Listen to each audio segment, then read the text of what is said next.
బాల్క సుమన్ చేసిన వివాదాస్పద వ్యాఖ్యలపై బండి సంజయ్ స్పందించారు. బాల్క సుమన్ విధ్వంసకర వ్యాఖ్యలు దుర్మార్గమన్నారు. రచ్చగొట్టే వ్యాఖ్యలతో సాధించేదేమీ లేదని బండి సంజయ్ అన్నారు.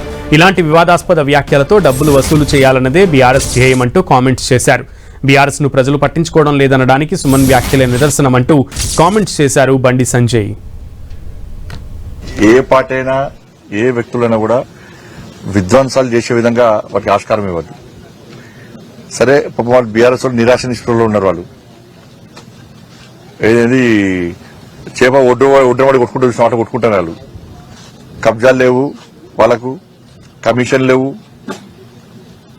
పైసల కోసం విలువ ఆడుతున్నారు. వాళ్ళు దానికోసం పైసలు వాళ్ళ ఆలోచన చేయాలా, పైసలు వసూలు చేయడానికి ఉద్యమాలు చేయండి అన్న ఫస్ట్ వచ్చింది. వాళ్ళు పైసలు వసూలు చేయడానికి కమిషన్ల కోసం మీరు రైలు పట్టాలు తలగబెట్టండి, ఆఫీసు తలగబెట్టండి అంటే ఇది మంచి పద్ధతి కాదు. ప్రజాస్వామ్యంలో ఈ విధ్వంసాన్ని ప్రోత్సహించడము మంచి పద్ధతి కాదు.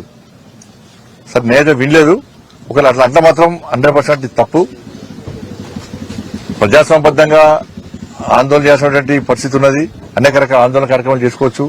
ప్రభుత్వం నిలయాల్సిందే, ప్రభుత్వం యొక్క చర్యలను ఎండగట్టాల్సిందే. ఈ మూర్ఖతో కాంగ్రెస్ ప్రభుత్వం ఇంకా ప్రజల నడ్డి విరుస్తున్నది, ప్రజలు ఇబ్బంది పడుతున్నది. దానికి వ్యతిరేకంగా ప్రజాస్వామ్య పద్ధతిలో ఆందోళన చేయాలి తప్ప కాలబెట్టండి, తన్నండి, కొట్టండి అనేటువంటి వాతావరణం మంచిది కాదు. ఇది అందరూ కూడా ఖండించాల్సిన